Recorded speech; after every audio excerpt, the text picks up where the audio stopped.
Our viewers of Coherent TV, thank you for making our TV a first priority over other TV stations. Guess what? Today I'm here at St. Mary's, New Hope, Nawel. They are having their MDD competitions. And as you see us, I'm having two beautiful, intelligent students with me. We are going to have a pillow talk show, and we are going to discuss about what are those factors leading young girls to lose focus on their studies while in school. I'm your host, Naule Fiona, and I'm with Sally Daniela, Form 6. Daniela, Uniform 6. Nice to meet you. Nice to meet you. And Nalima Doran, Form 6. Form 6. Oh, you girls, so you're preparing yourselves for campus. Yeah. How does it feel? It feels great. Feeling good. Yes. You also join campus, you graduate, you join the employment world. Okay, I wish you the best. So I want us to talk about those factors leading girls like you who are in school to lose focus, because we see many school dropouts, but we don't know the reasons as to why they drop out of school. So what do you think is one of that factors leading girls to lose? First of all, the group influence. That is to say, some girls do have friends. You find a girl having a friend with a boyfriend. So that girl is enticed to have a boyfriend too. And first of all, those boyfriends are the Make you lose focus, because instead of reading books, every time you're thinking about the boyfriend. Yes, you're And thinking when you about see the that boyfriend with another girl, of course you feel that anger. This girl is taking my boyfriend. Yes, and maybe a girl can lose focus because of that friend of hers who has a boyfriend, and that boyfriend provides her with everything. So a girl can decide to also To leave books, then I'm like, let me go with the boyfriend. Oh, never lose focus. So Daniela, what is your say? Another thing is about material gains. Some girls leave home, for example, a mom or a dad doesn't give her pocket money.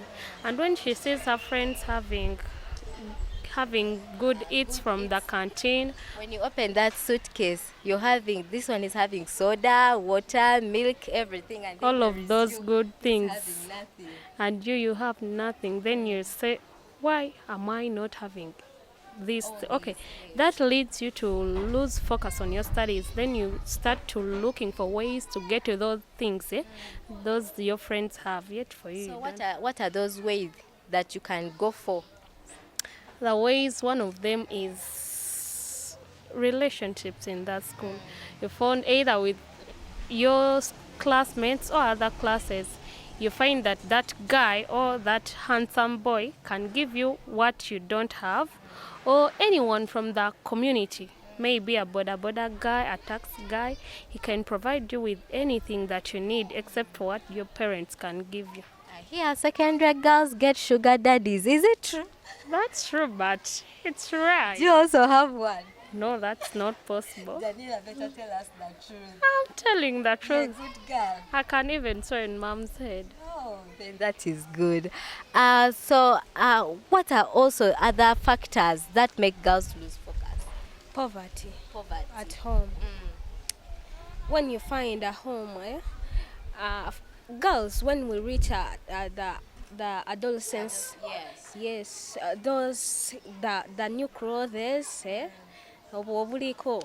Even talk about the menstruation period, because you might be wanting to get some pads, but since at home we don't have money, The parents can't provide the pads, then you have to look for another way to get that money, and that way is getting money from from other sides. those chapati sellers, and you end up And I also hear that secondary girls, you always date chapati sellers, the border men. Those are your types. I think they are easy to approach. no. Maybe the situation is the one forcing some girls to go for do so. Yes, but I think that the poverty at home can force me to go for the chapati seller in order to give me a chapati to survive. Okay. So you've talked about the poverty, you've talked about the material things, you've talked about the relationships. Daniela, what other factor do you think?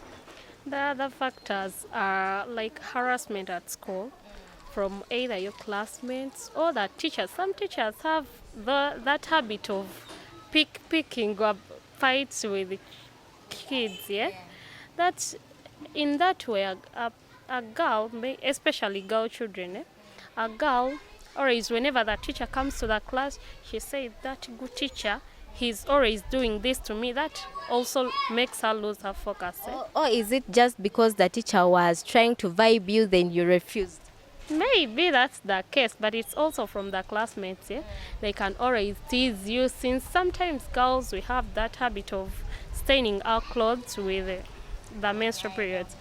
Sometimes those, whenever they see you, they think that you're, every time it's going to happen to you, so they start teasing you, bullying you, and that also annoys the children, and they decide not to focus on their students. Sometimes they cry a lot.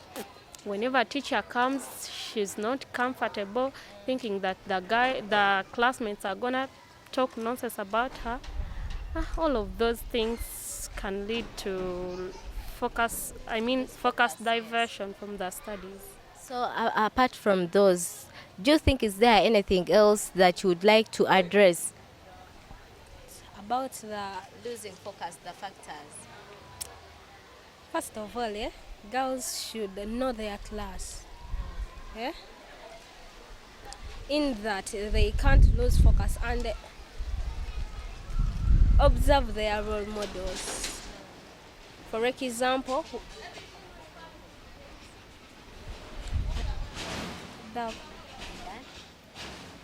Okay, so Daniela, what other factor before we go for a short break that you'd like to address to our viewers out there? There are these unwanted pregnancies. Sometimes a girl was promised something by a guy, then she goes just for one time for sex. That's disgusting, but they go one time just for sex, and then she gets pregnant. She's pregnant. She sometimes fears to share it with anybody who may at least advise her on how to handle that pregnancy. And when she finds herself pregnant, she feels that she's not comfortable. She doesn't fit into She the society. doesn't fit in the society. Then that's She's like, let me drop out of school. Our viewers, you've heard a lot of the factors that make young girls to lose focus. They've talked about poverty, material things. They've talked about relationships. They've also talked about the unwanted pregnancies. And as of now, there are many young girls that drop out of schools on just because of the unplanned pregnancies. Just because the parents are poor, she cannot afford this and this at school, she'll end up getting a boyfriend, a sugar daddy outside school. Then from there, she'll get the unwanted pregnancies. And because she doesn't fit into the society, she'll be forced to drop out of school. Right now, let's go for a short break and we'll be right back. This is the Pillow Talk Show.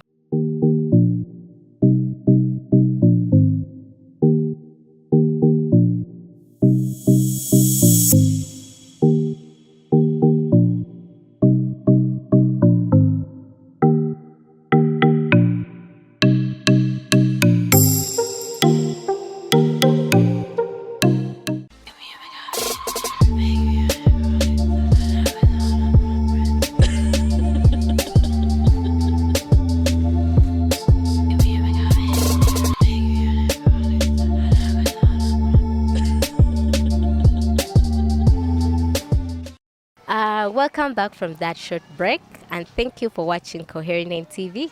Don't forget, this is the Pillow Talk Show. Before we had gone for a break, we had discussed about the factors leading young girls to lose focus on their studies while in school. Right now, I would like us to go through how can schools and communities support young girls like you to stay in school. Daniela. First of all, the schools should arrange for those guiding, like counseling sessions for where women from different health services, from different groups come and address the students about how about How to stay in school. about those things and the dangers of those unwanted pregnancies, all of those. They should bring those women, counsel the girls, encourage them, and also address them on how to stay focused on their studies and avoid those outside relationships. You've talked about the other schools trying to engage with the students on health talks. Me, when I try to remember when I was back in school, during the always those periods of after exams, I've forgotten. I don't know whether you also have that period after the exams, when you're just bored, there's nothing you're doing at school, but just waiting for the reports, then you go back home. So we used those, our administrators used to bring different personnels to encourage us to stay focused on our studies, to counsel us, especially girls. You know, boys can make you lose focus. You're supposed to do like this and this. So you've talked about, and that is a point. So we raise our awareness to the school administrators out there, such that they can bring such programs into school to encourage young girls to stay focused. Doreen, what kind of support does the community and school should provide to young girls like you? I think the schools should at least give scholarships to girl child, because some girls do want to study, but the background at home, they don't have money, and she has to work at the same time at school, so she's losing focus in books. So when the school at least offers me the scholarship, I think I can focus in my books, not serving two masters at a go. I'm not going to repeat that point because school administrators shall say that you should provide them with scholarships such that they stay focused on the school. So Daniela, how do you think that parents and the communities should provide support to girls like you? Parents can always guide their children. They telling them about the good things in the future that they can do while not in school, and they can also tell them about the dangers in committing such things while still in school, and they can also give them support.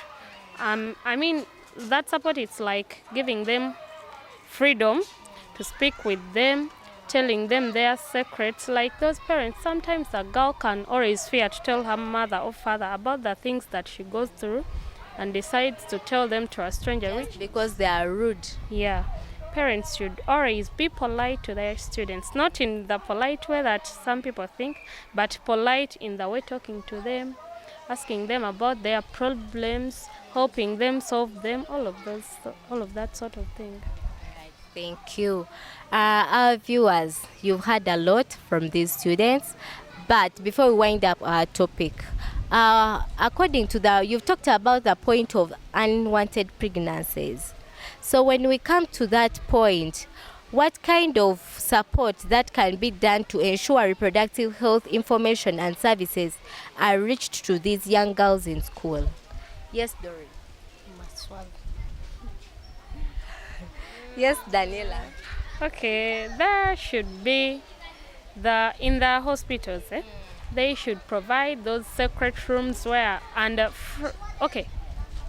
like free nurses or doctors to talk with the children, the girls to talk with them about whenever a girl feels that she has something of a problem on her health, she should visit the hospital and go to that doctor, that specified doctor, and talk to her about her problem, the way she feels, the way she's living, and the doctor can find a solution to that problem. So she has talked about youth-friendly corners. This is our call to action to all the facilities out there to always provide youth-friendly corners such that girls like these ones, when they come to approach you, they can't shy away. They just come straight to those corners, talk to the doctors, tell them about the challenges they are facing such that they can be helped.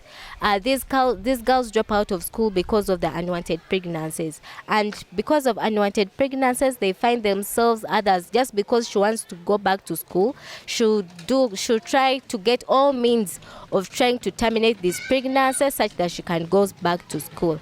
Our call to action is to all the parents, the community people, and to the concerned parties to always give chance to these young girls such that they can address their issues to you and try to help them. Thank you for watching Pillow Talk Show, and we are still here at St. Mary's New Hope. We wish you the best of the day. Bye-bye.